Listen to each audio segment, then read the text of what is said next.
In Walmart's Hoonuville, everyone readied their cart. The early Black Friday deals are about to start. Online and in the app, such great deals to explore. Everything you love from tech, toys, and more. The days to save and the ones to remember are the 14th to the 16th of November. The Who's are all ready, but are you? Walmart Black Friday deals await. Who knew? This episode is brought to you by Nature's Bounty. Nature's Bounty believes your body is brilliant, naturally designed to thrive, inside and out. For those always looking for new ways to support your health from head to heels, Nature's Bounty has a range of over 400 vitamins and supplements born from 50 years of trust and care. Nature's Bounty. It's in your nature. Visit naturesbounty.com to learn more.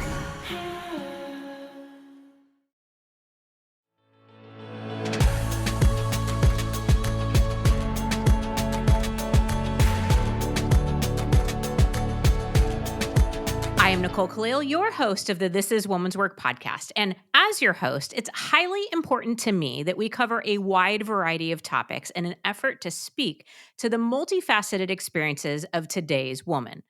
But inevitably, whenever I ask for feedback or guest suggestions, the most common requests fall into a few key categories. More on burnout and boundaries, more on parenting and relationships, more on leadership and business building, and more on health and wellness. And I get it. These topics are relevant. We tackle at least a few episodes every year on each of them. But I'm also mindful that I'm not a burnout expert unless we're counting how many times I've personally experienced burnout. I'm clear that we're not just a leadership podcast or a parenting podcast. And above all, I could not be more sure that we are not a health and wellness podcast because I could not be your host if it was. Now, that doesn't mean that I don't want you to be healthy. I absolutely do.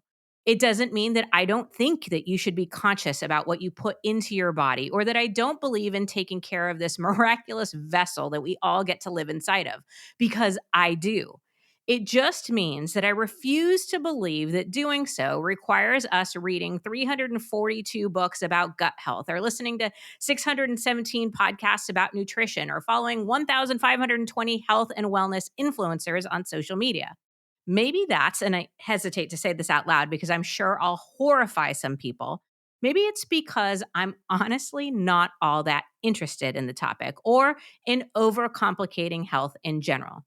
I believe in the basics. Eat more things that come from the earth. Buy organic whenever you can. Move your body. Water is life. Your mental health is important as your physical. Reduce stress. Find moments of joy. And for the love of all things holy, get a good night's sleep. But above all else, pay attention. Listen to what your body is telling you. Everything else, I just can't bring myself to care about too much. And I definitely can't take all the conflicting advice seriously.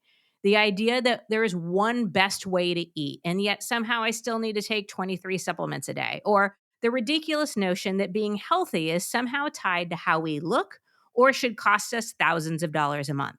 And friend, I'm surrounded by health conscious people. My mom, who was shoving warm lemon water down my throat long before it was trendy. My best friends who actually do care and do all the research, which I get to benefit from. And even my husband, Jay, who's hands down the healthiest person I know. So yeah, doing an episode in the health and wellness space, yeah, it's challenging for me. And our guest today is probably listening to this intro, wondering why the hell she agreed to be here and deeply regretting her decision. But here we are, tackling a topic that I know you want to hear about with a host who clearly has issues and a guest who will hopefully carry this episode for all of us, because today we're talking about health and wellness, but from an angle that even I can get behind. And that angle is that your body already knows. So joining us today is Nidhi Pandya, a Nama-certified Ayurvedic doctor with a modern, no-nonsense approach to ancient wisdom. She's a faculty member at Shakti School of Ayurveda, teaches Ayurvedic nutrition courses on onecommune.com, has a video platform with over 3.5 billion views on TikTok, and has recently released her book, Your body already knows. Intuitive Ayurveda, 21 days to reset your gut, sleep, mood, and health. So, Nidhi, thank you for being here. And if you're not too horrified after hearing my intro, I'd love to start by asking you about this fact that we've all received so much wellness information. And yet, I think most of us are even more confused about how to live and eat than ever before. So, how do we simplify? How do we get back to the basics? And what is it that ancient wisdom can tell us about it? Absolutely. Firstly, I'm actually not horrified at all. I'm actually very, very honored to be here because all of those things that you just said, I believe in all of them. And that's why I wrote this book called Your Body Already Knows Health is Not a Complicated System. And I want to start at the top that, we know that deer don't wake up in the morning complaining about how early they have to wake up. And they're not wondering, oh my God, do I really have to eat grass again? We know. Every species on the planet knows exactly what they need to stay well and become well when they get sick. There are animals in the jungle, they know exactly what to eat when the seasons change, when they're not feeling well, when they're nursing. Bear, for example, eat cabbage heads before they eat anything else right before hibernation because they want to wake up and have that big dump. As babies, we know baby never uses its mouth in the womb. And yet, the moment the baby comes out, it's looking for the smell of the breast. And instantly, as it comes to the breast, the baby will open its mouth and suckle onto that nipple. We know what we need. Our instincts tell us. However, we've over intellectualized so much. We're so exposed to information that we've lost our wisdom. And I've written this book, and this is my fundamental belief in how I work with women all around the world, is to tap back into what your body already knows, because it does know everything that you need to stay well and become well. Okay, so I buy into that completely. And there have been a lot of unlearnings that have happened through the course of our life and a lot of influences and teachings that sort of separate us from this inner wisdom. Can we first talk about what, from your experience and expertise, what are some of those barriers that we should keep an eye out for? What is actually disconnecting us Yeah, from that? yeah. It is over intellectualizing. As any species on the planet, we're supposed to be very connected to what humans call the sixth sense, which is your instinct, is that deep knowing, and it comes from a great place of logic. Now, according to Ayurveda, which is basically the science of life translated into, and when I look at all ancient cultures that knew a thing or two about health, they knew this. One of the fundamental ways to understand what our instincts are, to come back to it, is understanding that there's a there's a whole universal pattern. There's a theme, the sun and the moon, and we're diurnal mammals. And as above, so below. As is the macro, such is the micro. So, the observation of patterns outside in the universe to understand the patterns inside the human body, and of course, we'll talk more about that, is actually enough for us to start understanding how we need to live. But because of excessive information and prescription, we've gone into a whole area of fear. Growing up, because I grew up in an Ayurvedic family, I say that health was only about the freedom of being well rather than the fear of disease. And we've shifted the paradigm. You're living in the fear of disease, and that's why we're seeking health. Nicole, and that's why it was so refreshing to hear you, because it doesn't seem like you're living in that fear of health. And that's the message that I want to bring out there, that I want to teach people in my book to connect with these rhythms and these patterns so that they can start to connect with the rhythms and patterns inside their body and to realign themselves to start feeling healthy in every aspect. You spoke about burnout, you spoke about how you parent, you spoke about just overall health and wellness, and it's all the same. It's the same exact understanding that will solve all your problems. Hmm. Okay, so I think we think about health and wellness a lot and being healthy and avoiding disease, as you said. And then as you started our conversation, you talked about how other species, they know. What my brain is going to is that those other species don't think about this stuff. They're not evaluating or overanalyzing or anything like that. So is thinking about this too much a sign that maybe we've crossed over? And what is even the healthy way to think about this? Wow, Nicole, I am so impressed by you because you say that you don't think about this, but you actually know what it takes, right? So thinking is the word. When I say over intellectualizing, it is too much thinking. Thinking is what sets us apart from other species. Thinking is what allowed us to invent and create and all of that. And then now thinking is what is also leading us to our peril. And thinking actually creates debris in our nervous system. Our body needs to clean it out. And overthinking and not being able to process is what creates the loss of that instinct that we carry. So yes, you're absolutely right. Thinking comes from a different part of your brain, and knowing comes from a different part of your brain. And we need to go back from thinking to knowing, and we need a framework. And my book gives people the framework to go back to knowing so that they can stop to think and overthink. So let's talk a little bit about that Yeah. framework, because the words that popped into my head were reconnect, relearn, because I think it's important, as you said, that we do know this stuff innately, inherently. We've sort of disconnected. So it's about a reconnection or a relearning. What are the ways that we Yeah. can go about doing Yeah, that? beautiful, right? Because it all sounds really great, but I'm like, oh my God, that's so easy to say. Somebody can say, my body just wants to watch Netflix or eat this whole big bag of chips. So I mean, how do you know? So I have based this book on three main principles, Nicole, and that gives you the framework. And these three principles are basically the principles of life, and they can be applied to any area of your life, from your mindset to your relationships to your gut, exercise, sleep, every single. So the first is, it's based on the premise of this understanding that we're all interconnected, right? And we are diurnal mammals. So we have the clock of the sun and the moon. We're not tigers. We don't hunt at night. We're not bats. That's not when we wake up. We rise with the sun and we start dwindling when the sun dwindles. And in fact, so electrification has kind of damaged the way we live. That's a different story. So, anyways, what would it look like? I live in New York City. What does it look like to come back to this? So, the first principle in my book is called the inner climate. And this principle states that just like any other species, every single species requires a certain climate that they can thrive in, right? Which means you cannot grow tomatoes in Alaska normally. Right. But there are belts on the equator, like in our planet around the equator, that can grow a lot of food. So when the climate is right, life will exist. The only planet that hosts life in the entire Milky Way is the planet Earth that we know of. The only reason is the climate is right. And now the climate is wrong. And climate is, we're feeling threatened with the climate. For the first time in 4.5 billion years, we're questioning life on our planet and whether it's going to be sustainable. So similarly, our body, the insides of our body, right? The insides of our body are home to trillions of microorganisms. That's known as microbiome these days.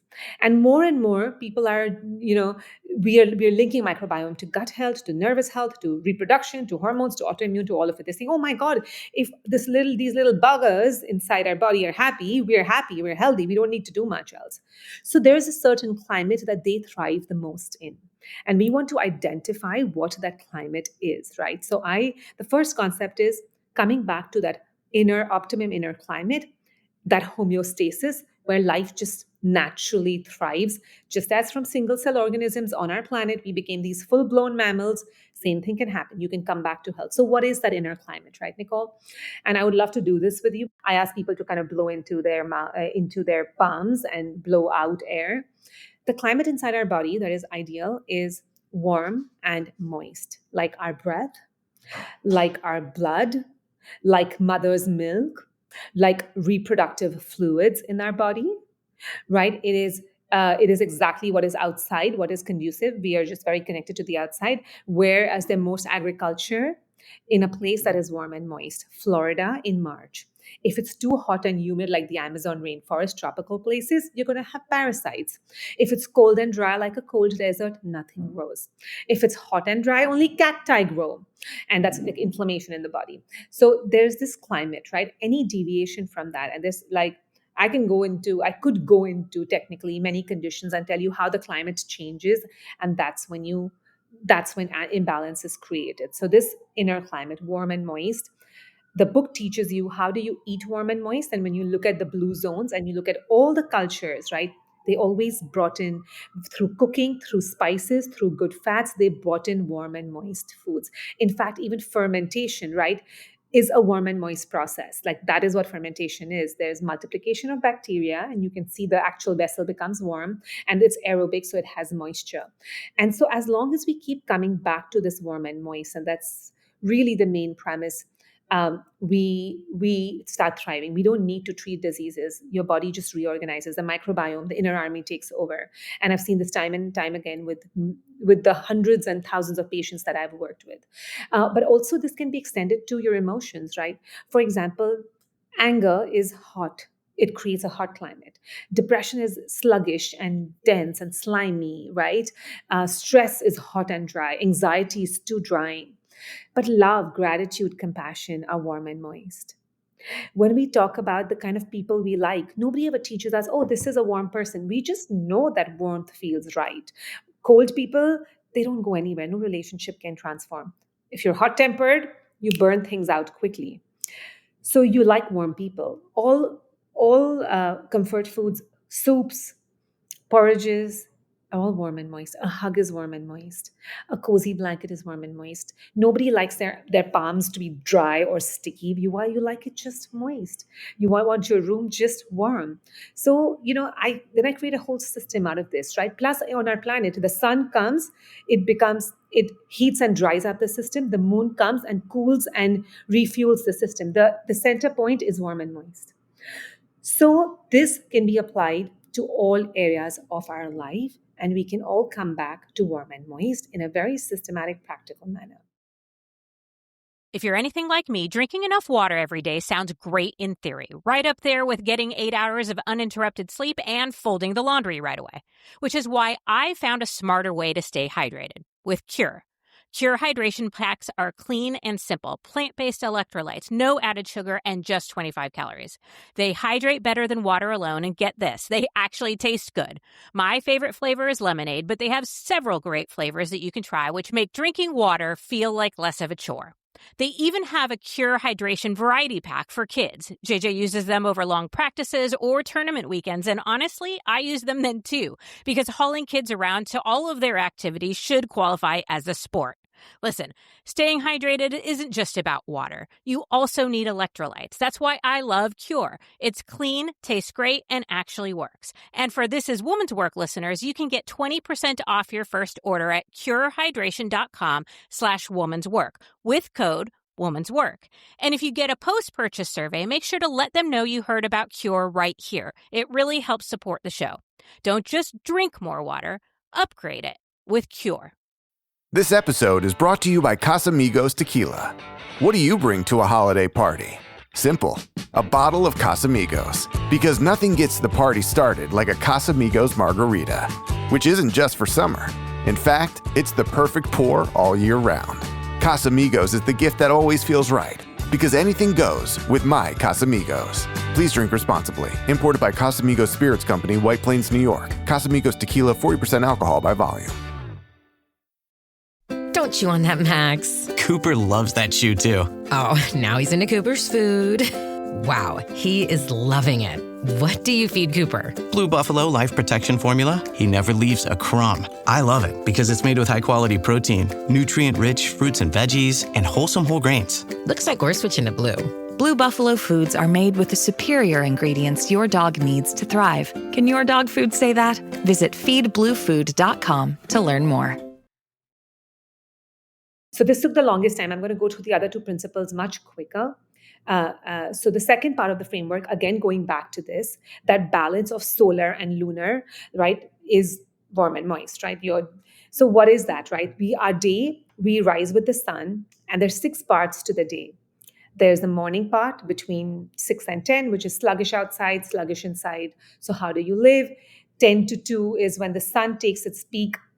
Human beings are the most focused. Our digestive enzymes are also at their peak. So I basically, through the second principle, I divide the day into 6 parts, and I teach people what activity to plan for those 6 parts, so that you're moving with the tide. You're actually moving with the natural occurrence of hormones and neurotransmitters that are high. For example, morning cortisol is high, blood sugar is high. What is it that you need to do?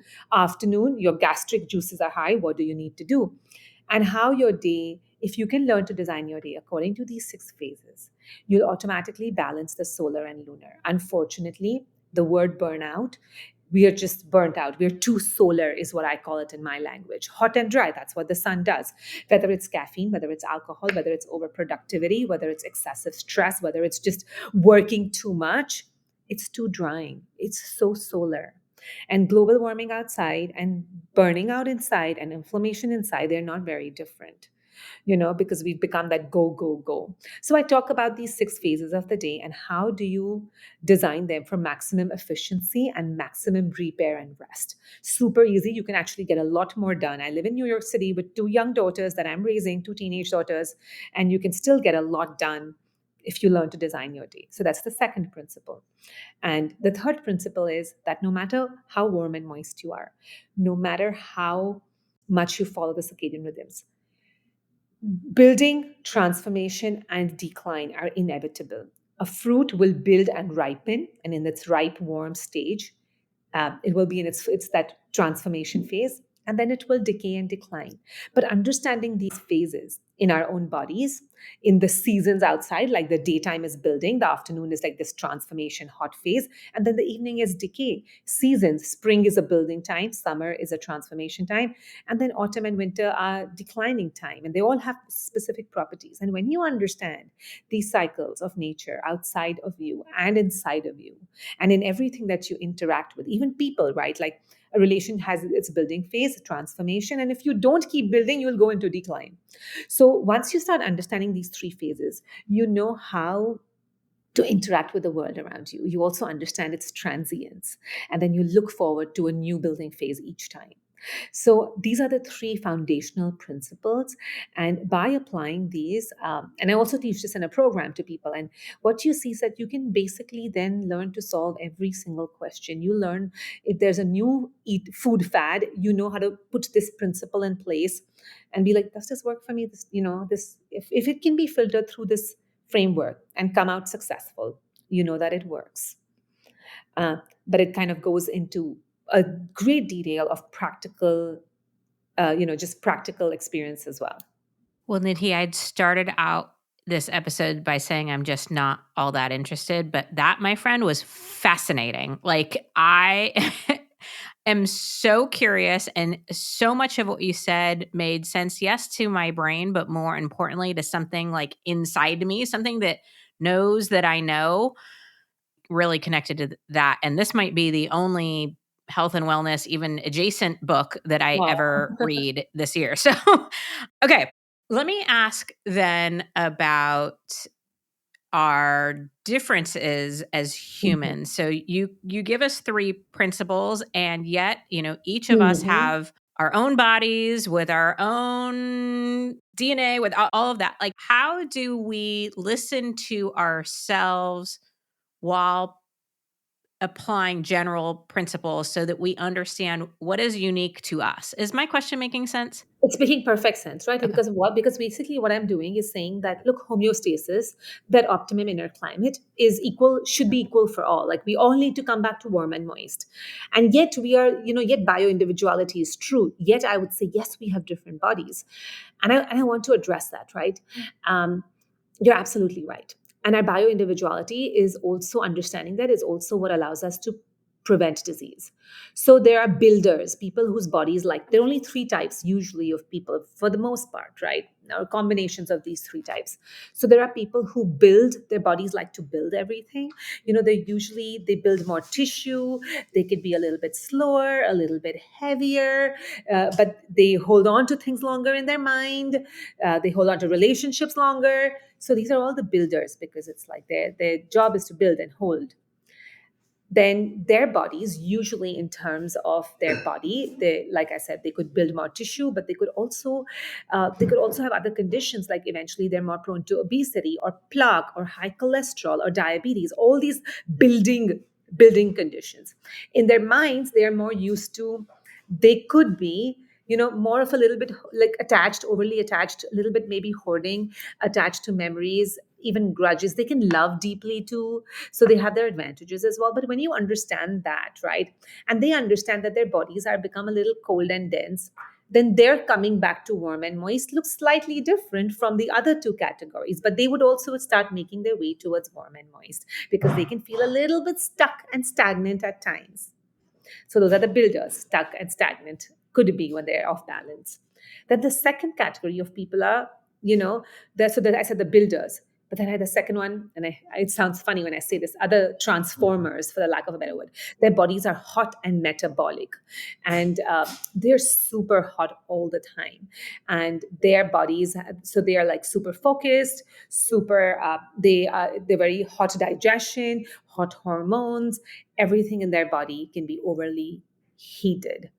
And so that's the second type. And their imbalances could look like I said, acidity, skin rash, sensitivity to the sun, excessive inflammation, low-grade inflammation, red eyes. They can also gray quickly because everything is burning out in their system.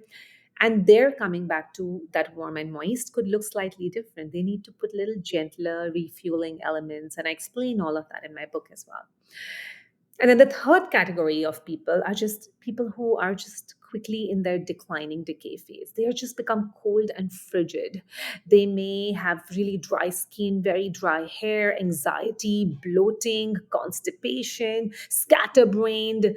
They're just all over. They're like the wind, what I call the wind. So the builders are like aloe vera gel, slow, stagnant, sweet, mushy.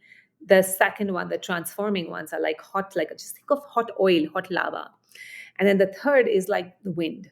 And in that category, people get often very depleted, very, very just frazzled, depleted, and the bodies don't build as well because just it's in that decay constantly, like, let's move fast.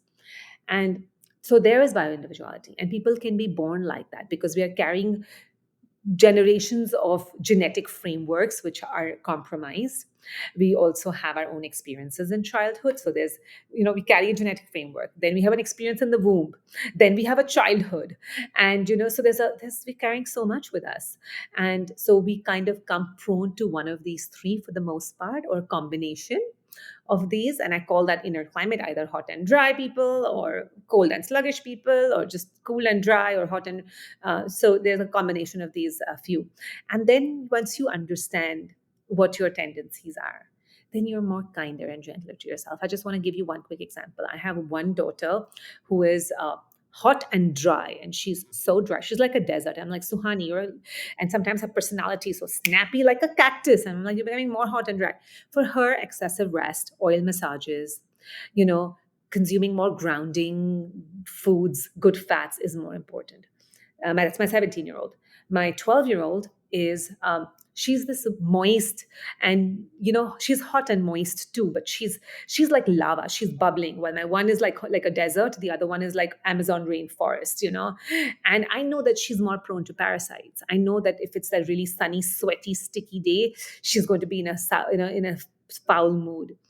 And of course, this is new for anyone who's listening and for you. But as you start to wrap your head around these concepts and you identify your own body's landscape or its landscape tendencies, you know exactly how to live for it. You know how your relationships will feel, how your mindset will feel, how you should exercise. Like Suhani, my older one, who's hot and dry, for her, excessive exercise is going to dry her even further. So she needs to do more restorative stuff, Yeah. So it looks very different for each person.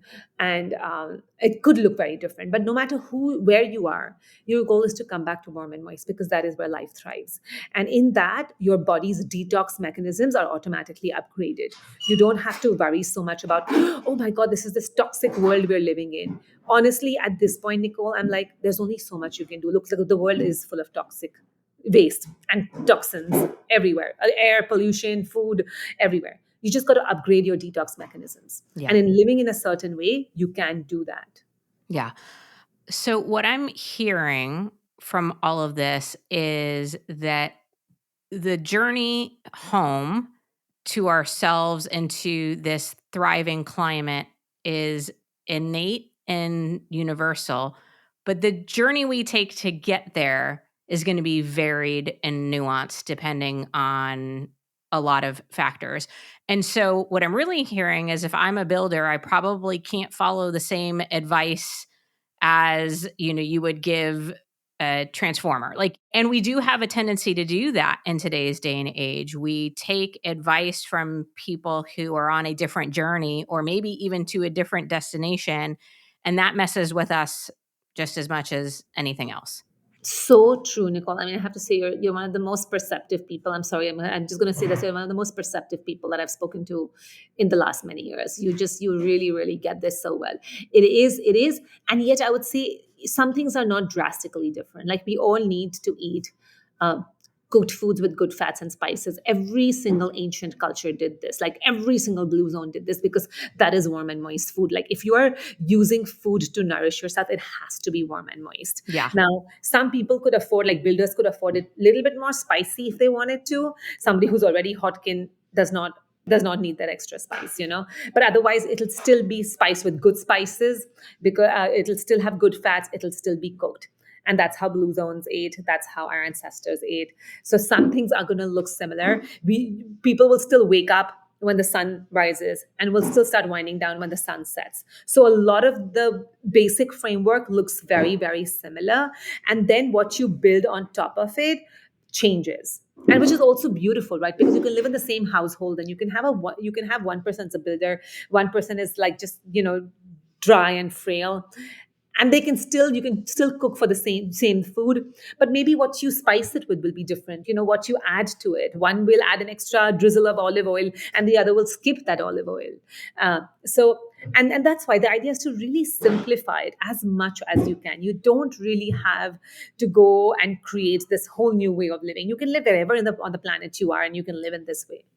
So the word simplify really stuck out at me. And that is, I think, so important because, as you've said a couple of times, we're overcomplicating, we're overthinking, Okay. My last question is around some small rituals.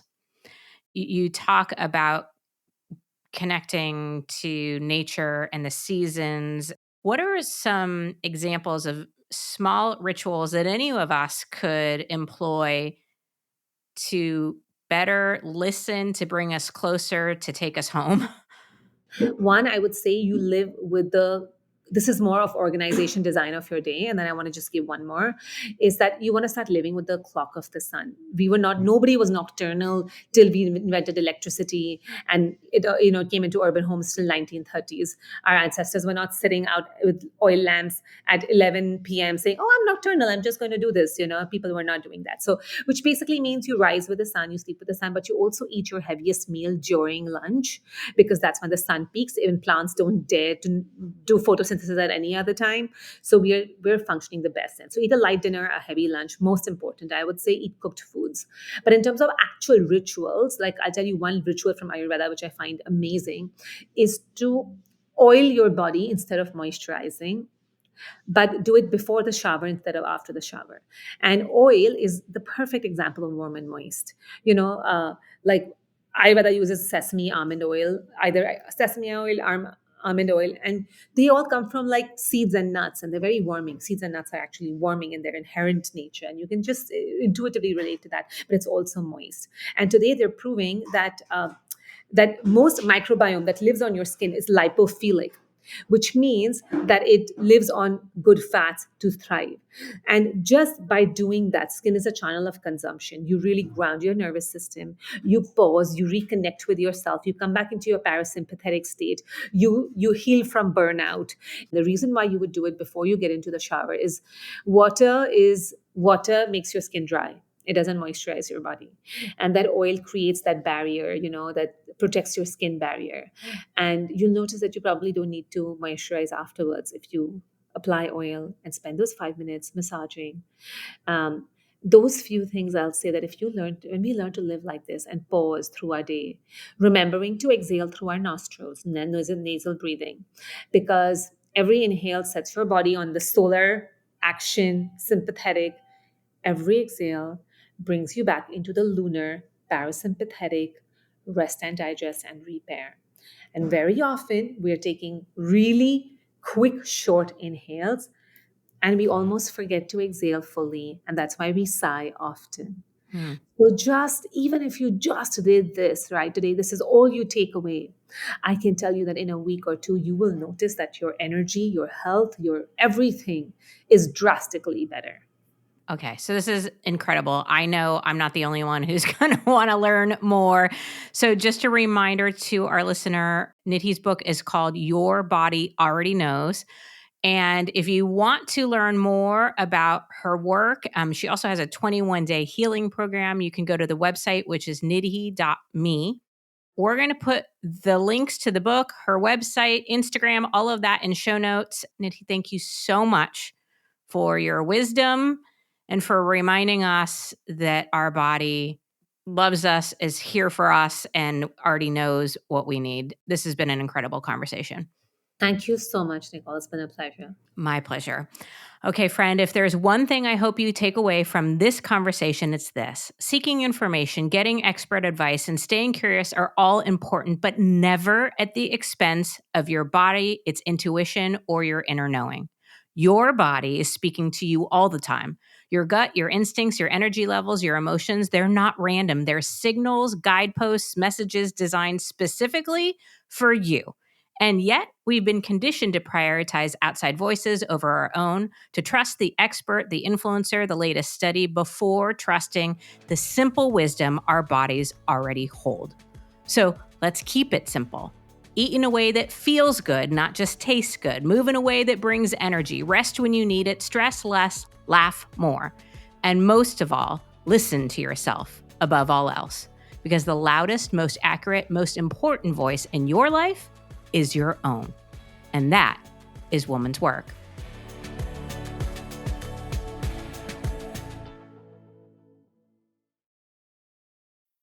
You know the words dominating today's headlines. Private equity, generative capital gains tax, America's chip fueled by market volatility. on Fed rate cuts are But do you understand how they impact your world and your wallet? In a world that skims the what, understand the why. Because context changes everything. Subscribe at Bloomberg.com.